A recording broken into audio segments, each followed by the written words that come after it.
Politika je v Siriji v ospredju, saj je predsednik Ahmed al-Šara dokončno oblikoval prvi parlament v Damasku po Asadovi dobi. Sirske oblasti so objavile zadnjih 70 poslancev imenovanih v prehodni parlament z 210 člani, ki ga vodi al-Šara, kar pomeni, da se bo telo končno sestalo na svoji prvi seji prihodnji teden. To je več kot 8 mesecev potem, ko se je postopek oblikovanja vlade dejansko začel. Za več podrobnosti se nam zdaj pridružuje Ahmed Šaravi, raziskovalni analitik na Fundaciji za obrambo demokracij. Ahmed, lepo, da ste danes z nami na I24 News English. Je to korak v pravo smer k političnemu prehodu v Siriji, ali pa je to na koncu še vedno organ, ki ga večinoma nadzoruje predsedstvo? Najprej hvala, da ste me povabili. To je točno to, kar ste rekli, slednje. To je poskus Šare, da centralizira oblast. Spet on je imenoval teh 70 članov, to je 1/3 sirskega parlamenta. Postopek izbire se je začel oktobra 2025.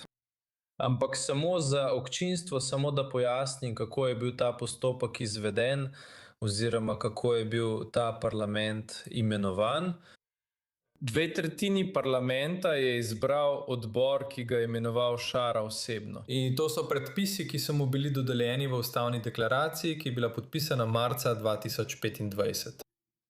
In če pogledate imena in pripadnost nekaterih teh članov, ki so bili imenovani, so mnogi izmed njih del ožjega kroga. To, da ne ustvarjajo raznolikega parlamenta, ne glede na etnično ali versko ozadje, pa tudi ne o pestrosti mnenj. In videli boste, da je večina posameznikov, ki so bili imenovani, usklajena z vlado v Damasku in načinom njihovega delovanja. Ja, ko govorimo o zastopanosti ali pomanjkanju le-te, ta proces zagotovo odpira vprašanja o tem, še posebej za druze, mojo manjšino. Prišlo je do preložitve sedežev v Sovetiji. Kaj to pove o omejitvah države na območjih z večinskim druzovskim prebivalstvom? Ko se je postopek začel oktobra 2025, je bilo nekaj provinc izključenih. Svejda je bila ena izmed njih, ker država nima nadzora nad tem ozemljem.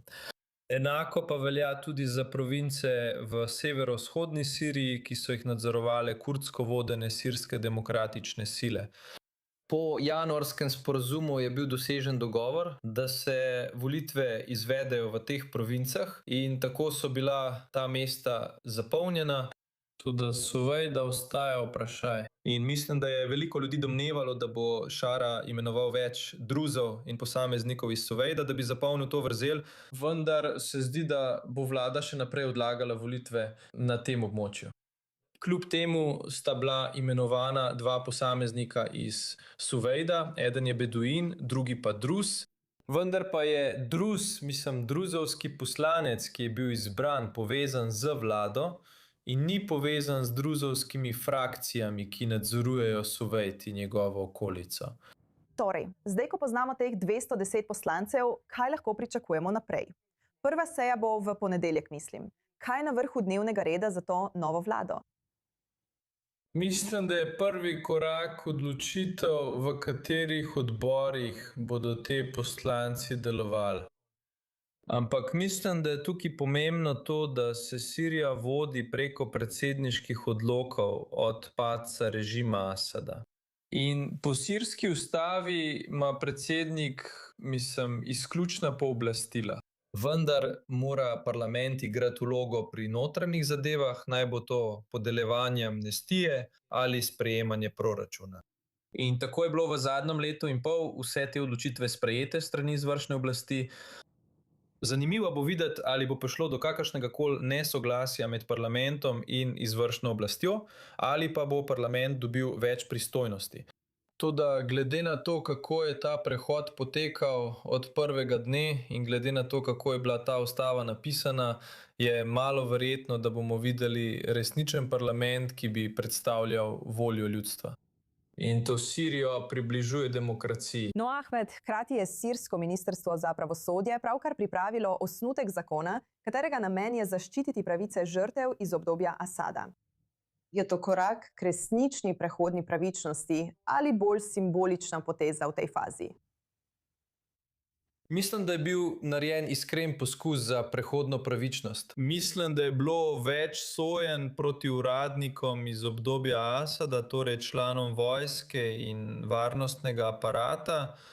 Ampak hkrati, če pogledate popustljivost, ki jo sirska vlada kaže nekaterim poslovnežem iz obdobja Asada in nekaterim uradnikom, v katerih sirska vlada vidi potencial za pridobivanje koristi, bodisi finančnih, potem začnete opažati vrzel oziroma vsaj nedoslednost pri doseganju te prehodne pravičnosti. In bilo je veliko pritožb in kritik strani sirskega ljudstva glede te specifične zadeve, pomanjkanja prehodne pravičnosti. In seveda je to tvegano, ker pomanjkanje prehodne pravičnosti pomeni, da bodo ljudje začeli zadeve jemati v svoje roke. In že smo videli umore pripadnikov Asadovega režima in varnostnih sil v zadnjem letu in pol. Spet običajni ljudje jemljejo stvari v svoje roke. In to ni dober način za gradnjo stabilne ali varne države. Ja, zagotovo ni dober znak za temelje. Ahmed Šaravi, lepo je slišati vaše mnenje o tem, kaj se trenutno dogaja v Siriji. Najlepša hvala, da ste bili z nami. Hvala.